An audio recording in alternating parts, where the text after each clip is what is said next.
Tem uma sensação específica que acontece antes mesmo de você abrir os olhos. Você ainda está deitado, o quarto ainda está escuro, o dia ainda não começou e já tem um peso. Não veio de fora, veio de dentro. Como se a sua mente tivesse continuado trabalhando enquanto você dormia e acordado antes de você com o relatório completo de tudo que está errado. E em segundos, ainda debaixo do lençol, você já está dentro do problema. Calculando, tentando controlar, tentando encontrar o ponto onde você pode segurar alguma coisa, mas a sensação não passa, porque a verdade é que as coisas fugiram do controle. Não um problema isolado, a sensação maior de que o conjunto da sua vida está se movendo numa direção que você não escolheu e não consegue parar. E você se pergunta, onde está Deus nisso tudo? Se é isso que você acordou sentindo hoje, fica aqui. Se você conhece alguém que acordou assim, que está com essa sensação de que tudo fugiu do controle, compartilha esse vídeo com essa pessoa agora. Porque essa oração foi feita exatamente para esse momento. A sensação de perda de controle é uma das mais desorientadoras que existem. Porque o controle não é só prático, é emocional. Quando você sente que tem controle, você sente que tem futuro, que tem direção, que tem segurança. E quando o controle vai embora, não é só a situação que desestabiliza. É você, a sua identidade, a sua sensação de competência, a sua fé de que as coisas podem ser diferentes. E o que mais pesa não é necessariamente o que aconteceu, é a velocidade com que aconteceu, porque algumas situações se instalam devagar. Você vê chegando, tem tempo de se preparar, mas outras chegam de uma vez.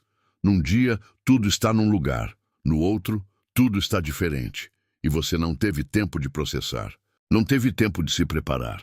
Não teve tempo nem de entender antes de já estar no meio. E a pergunta que fica, a pergunta que não sai, é essa. Se Deus está no controle, como Ele deixou isso acontecer? É uma pergunta honesta. É uma pergunta legítima. É a pergunta que pessoas de fé real fazem quando a vida não faz sentido. E eu não tenho uma resposta que resolve tudo. Mas eu tenho uma história sobre um homem que perdeu tudo num único dia, que fez essa mesma pergunta, que não recebeu explicação imediata e que mesmo assim, mesmo sem entender, encontrou o chão firme que nenhuma circunstância consegue remover. O nome dele era Jó. A Bíblia o descreve com palavras que raramente aparecem juntas na descrição de uma pessoa. Íntegro, reto, temente a Deus e que se desviava do mal.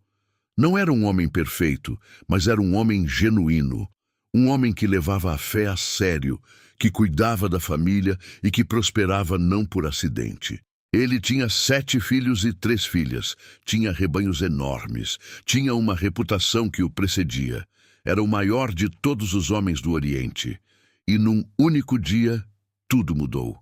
Não devagar, não com aviso, num único dia. A primeira mensagem chegou. Os bois e as jumentas foram roubados e os servos foram mortos. Enquanto esse mensageiro ainda falava, chegou outro. Fogo caiu do céu e queimou as ovelhas e os servos. Enquanto esse ainda falava, chegou outro. Os camelos foram roubados e mais servos foram mortos. E enquanto esse ainda falava, chegou o último mensageiro, o pior. Os filhos estavam reunidos na casa do irmão mais velho. Um vento forte veio do deserto, bateu nos 4 cantos da casa e a casa caiu. Todos os filhos morreram. Num único dia, Jó perdeu os bens, os servos e os 10 filhos. Tudo num único dia. E a Bíblia descreve o que Jó fez. Ele se levantou, rasgou o manto, rapou a cabeça e se prostrou em adoração. E disse: Nu saí do ventre de minha mãe, e nu voltarei para lá. O Senhor o deu e o Senhor o tomou. Bendito seja o nome do Senhor. Pensa nessa cena. Não é resignação. Não é fingir que não dói. Não é uma espiritualidade de fachada que sorri enquanto sangra por dentro.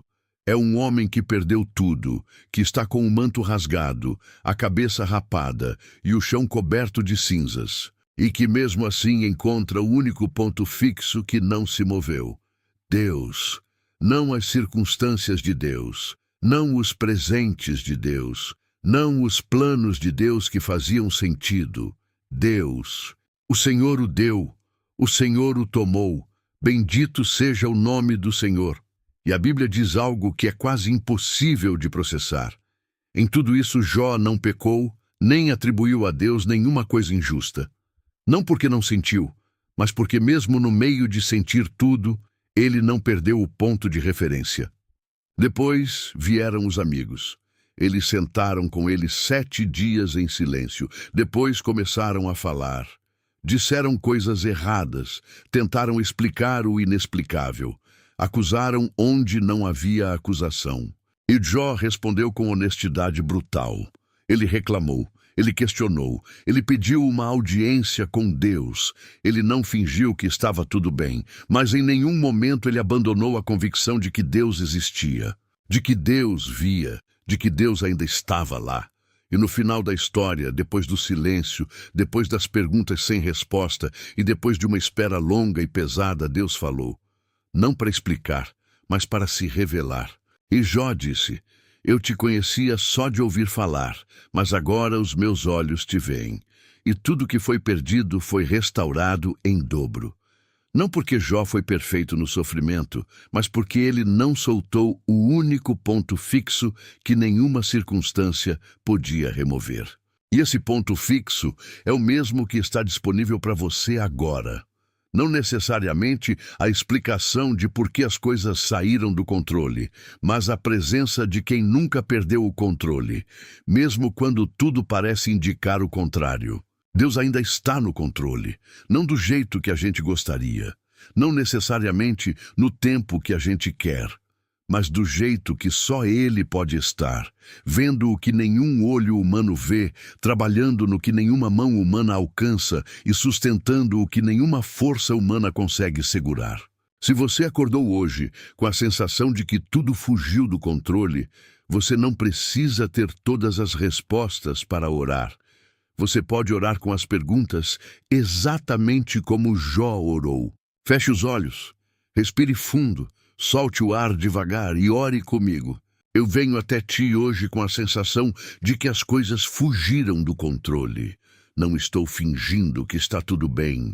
Não estou montando um discurso espiritual bonito. Estou vindo como Jó veio, com o manto rasgado, com as perguntas na boca e com o peso de coisas que eu não escolhi e que eu não sei como resolver. Tu sabes o que mudou.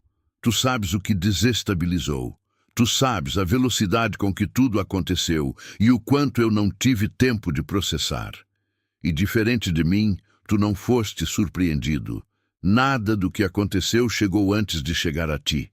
Tu viste, tu sabes, tu ainda estás. E essa verdade é o único chão firme que eu tenho agora. Então eu fico aqui, nesse chão, nessa verdade. Deus ainda está no controle. Eu declaro isso não porque a situação melhorou, mas porque tu não mudas com a situação. Tu eras soberano antes disso acontecer. Tu és soberano no meio disso. Tu continuarás soberano quando isso passar.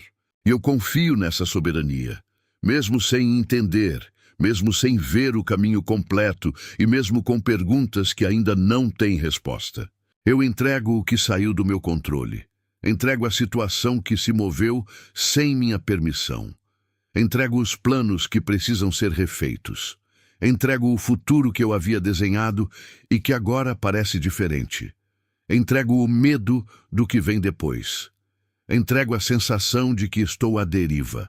Tudo isso eu coloco nas tuas mãos. Não porque eu não me importo, mas porque as tuas mãos alcançam o que as minhas não conseguem segurar. Como Jó, eu não vou fingir que não dói. Dói. Mas também como Jó, eu não vou soltar o único ponto fixo que nenhuma circunstância pode remover. O Senhor deu, o Senhor permitiu. Bendito seja o nome do Senhor. Que a tua paz, que não depende de explicação, guarde o meu coração agora. Não depois que tudo se resolver. Agora, no meio da sensação de que tudo fugiu do lugar. Que onde eu me sinto à deriva, eu sinta a âncora da tua presença. Que onde eu não enxergo saída, tu já estejas preparando o caminho. Que onde eu perdi o controle, tu nunca o perdeste. E eu peço sabedoria para o que ainda depende de mim, para os passos que precisam ser dados, para as decisões que precisam ser tomadas e para as conversas que precisam acontecer. Que eu não seja paralisado pelo que não posso controlar, mas que eu seja claro e corajoso no que posso. E que, ao longo desse processo, assim como Jó, eu te conheça de uma forma que eu ainda não conhecia. Que no final dessa história eu possa dizer: eu te conhecia só de ouvir falar, mas agora os meus olhos te veem, porque tu és o Deus que age no impossível, que restaura o que foi perdido e que transforma o que parecia destruído. Deus ainda está no controle, e o que está nas tuas mãos está em boas mãos, em nome de Jesus. Amém. Se essa oração falou com o que você está carregando hoje, escreva nos comentários: Deus ainda está no controle. Declare isso, mesmo que a situação ainda não tenha mudado, especialmente se ainda não mudou. E se você conhece alguém que acordou hoje com essa sensação de que tudo fugiu do lugar, envie esse vídeo para essa pessoa agora. Inscreva-se no canal. Toda semana uma nova oração, feita com cuidado, feita para você. Porque o que está nas mãos de Deus nunca está fora de controle.